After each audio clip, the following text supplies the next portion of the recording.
Halo para kaum rebahaners, dimanapun kalian berada, mestinya kita tak luput dari suatu kenyamanan yang nikmatnya terhakiki. Apalagi kalau bukan rebahan, ya enggak? Oke guys, pada video kali ini, gue akan membahas film serial TV Mandarin yang berjudul Being a Hero, yang mengkisahkan tentang seorang pria yang ayahnya dibunuh oleh organisasi narkoboy, lalu ia menghilang. Sedangkan sahabatnya yang bekerja sebagai polisi selalu mencarinya dan membantu masalah yang dihadapi sahabatnya itu. So, daripada banyak kumat kambing gak jelas, mending kita langsung masuk ke filmnya.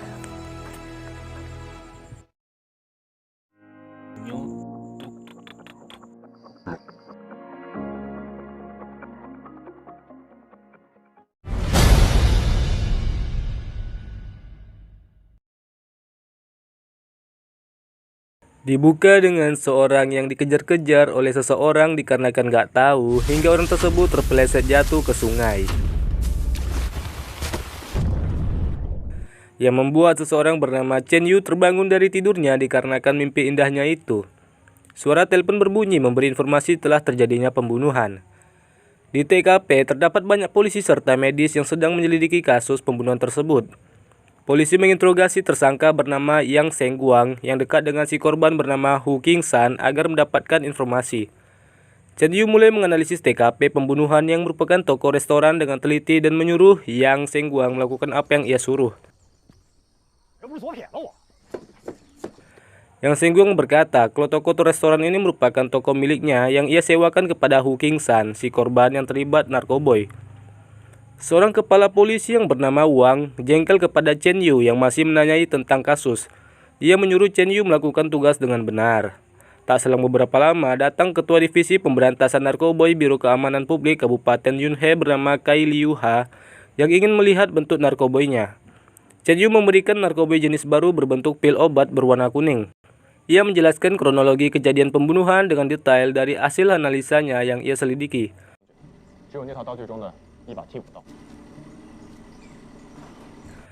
Menurut Chen Yu, tersangka Yang Sengguang dinyatakan tidak bersalah dikarenakan pelaku menggunakan kidal, sedangkan Yang Sengguang tidak kidal, serta jejak sendal pelaku tidak sama dengan sendal yang Sengguang gunakan.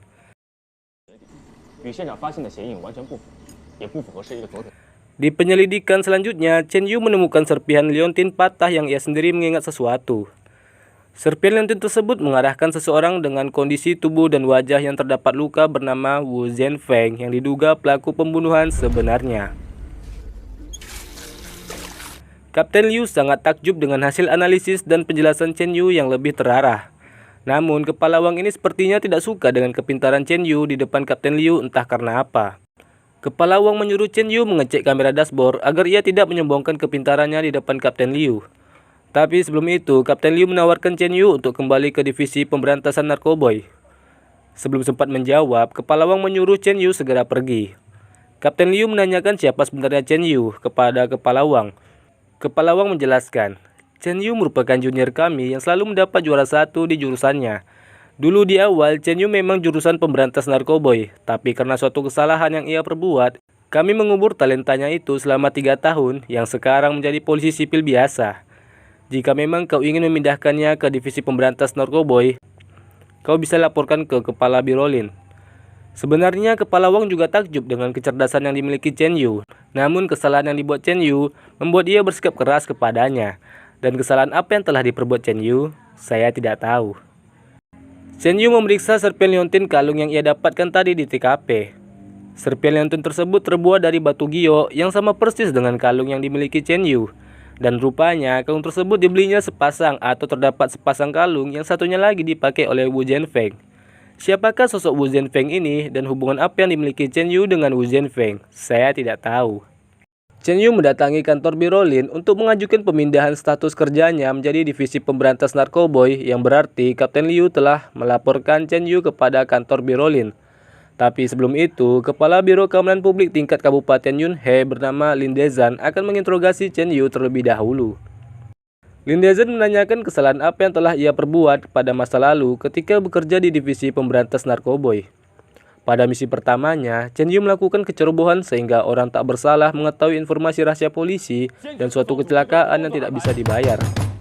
Pada 3 tahun yang lalu, Chen Yu dihubungi Kapten Gong yang memberitahukan ada misi darurat penangkapan Dusan yang merupakan tersangka pembunuhan Wu Gang, ayah dari Wu Zhenfeng. Wu Zhenfeng yang telah mengetahui Dusan si pembunuh ayahnya, seketika itu ia ingin balas dendam.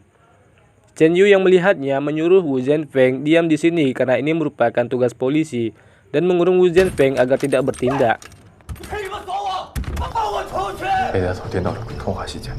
Pada saat penangkapan, terdapat Lin Dezhan, Kapten Liu, Kapten Gong, serta Chen Yu untuk menangkap Jenderal Du atau dipanggil Dusan.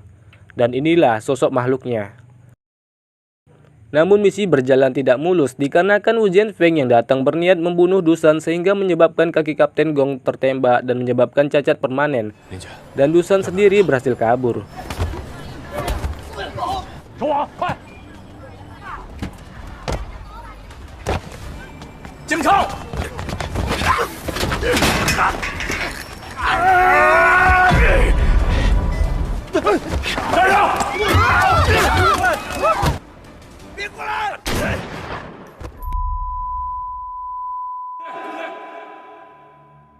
Lin Dezhan mengingatkan Chen Yu agar tidak mengulangi kecerobohannya dalam pembocoran informasi polisi. Setelah dari itu, Kapten Liu dan Kepala Biro Lin menyuruh Yang Yi untuk mengajak Chen Yu berkeliling kantor dan berkata 5 menit lagi akan ada rapat kasus. Diperkenalkan polisi sipil wanita bernama Lan Anran yang juga baru masuk ke divisi pemberantas narkoboy. Rapat didatangi oleh Wakil Kapten Badan Anti Narkoboy Biro Keamanan Tingkat Provinsi bernama Chen Liwen yang akan memandu pekerjaan. Kapten Liu mempresentasikan hasil penyelidikan yang didapat dari TKP restoran Wei Xiang. Dijelaskan terdapat sidik jari pelaku di ganggang pisau serta terdapat selai rambut milik pelaku pembunuhan di TKP. Chen Yu melihat tato yang terdapat pada lengan si korban di layar infokus seperti mengenal sesuatu. Kapten Chen Liwen jengkel karena pelaku pembunuhan yang masih tidak diketahui. Chen Yu langsung menjelaskan penemuan barunya terhadap tato yang terdapat pada tangan si korban sama persis dengan tato yang dimiliki Dusan pada saat penangkapan 3 tahun yang lalu, yang berarti mereka mempunyai hubungan satu sama lain. Di sini Kepala Biro Lin merasa kesal kepada Chen Yu yang selalu membuat pencerahan dalam kasus tersebut. Seperti ada yang disembunyikan oleh Kepala Biro Lin. Chen Yu meminta melakukan investigasi gabungan terhadap kasus penangkapan Dusan. Di tempat lain, tepatnya di apotek Yun Hui, pemilik apotek yang bernama Lauba, salah satu pelaku narkoboy, didatangi seseorang, kita sebut saja Stephen, yang ingin meminta sedikit pil kuning kepadanya. Lauba berkata, "Kenapa nggak kau minta saja langsung ke Huang Daxian?" Stephen menjawab, "Mana berani aku." Huang Daxian merupakan bos dari narkoboy kapsul kuning. Namun pada saat itu, Wu Zhenfeng juga mendatangi toko apotek tersebut. Ia meminta obat pil kuning kepada Lauba secara gratis yang membuat mereka berdua kaget karena ada seseorang yang mengetahui tentang pil kuning tersebut. Wu Zhenfeng sebelumnya membeli narkoboy dengan Huang Daxian dan tak sengaja melihat Lauba sebagai pengantar narkoboy yang membuat perkelahian di antara mereka bertiga.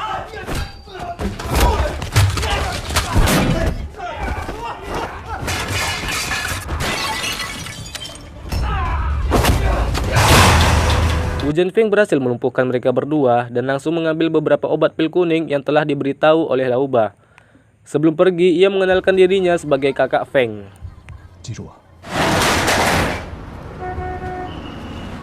Kantor polisi menerima telepon dari seseorang yang mengatakan di apotek Yun Hui terdapat narkoboy yang tentu kita ketahui Wu Zhenfeng yang telah melaporkannya. Para polisi pun segera bergerak ke lokasi. Chen Yu yang berpapasan dengan Kepala Biro Lin mengingat sesuatu yang ngeganjal pintu.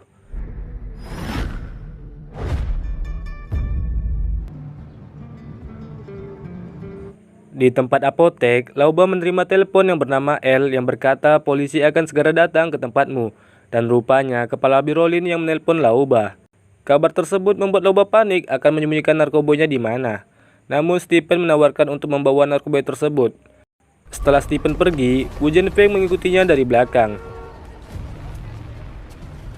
Dan bersamaan dengan datangnya para polisi, Chen Yu langsung bertanya kepada Lauba di mana narkoboynya.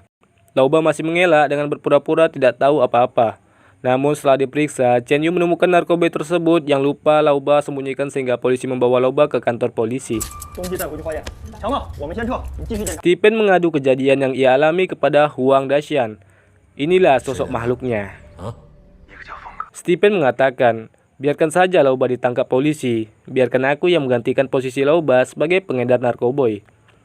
Di kantor polisi, Lauba sedang diinterogasi. Lauba pernah dipenjara 3 tahun lalu karena kasus memakai dan pengedar narkoboy. Ia menjelaskan bahwa kapsul tersebut merupakan obat paracetamol mengobati penyakit flu biasa, pereda demam, sakit kepala, hidung tersumbat, mata kunang-kunang, bibir pecah-pecah, sari awan, panas dalam, apapun penyakitnya, minumnya teh botol sosro. Gak ngendorse goblok. Kapten Liu bertanya, kemana kotak obatnya? Yang membuat Lauba terpojok, namun ia masih berbohong dengan berkata, kalau obat itu palsu, ia beli dari luar kabupaten dengan alasan harganya lebih murah, sehingga ia dilepaskan dari kantor polisi. Chen Yu yang melihat kepala Birolin terlihat seperti tidak tenang ketika Lauba diinterogasi bertanya kepadanya, apa kau mengenal Lauba? Kepala Birolin menjawab, kamu nanya? Ketika Lauba kembali ke apoteknya, Chen Yu mengikuti dan mengawasi dari jauh karena masih mencurigai Lauba. Film diakhiri dengan Lauba yang ditelepon seseorang yang menyuruhnya untuk melakukan pertemuan dengan Wu Jianfeng nanti malam di gedung lama. Membuat jebakan lalu laporkan dia ke polisi karena ia telah membunuh Hu Qingsan. Film pun selesai. Oke guys, sekian dari saya. Apabila ada salah dalam penyampaian kata, salah dalam mengucapkan kata, dan salah dalam menaruh rasa, mohon dimaafkan. Karena sejatinya saya adalah polisi perindapan sama seperti kalian yang tak luput mengadu kepada anak kecil bernama Shiva untuk melawan penjahat. Kan kayak gimana nggak guys? Selalu nantikan video selanjutnya dan tetap stay untuk rebahan jangkrik.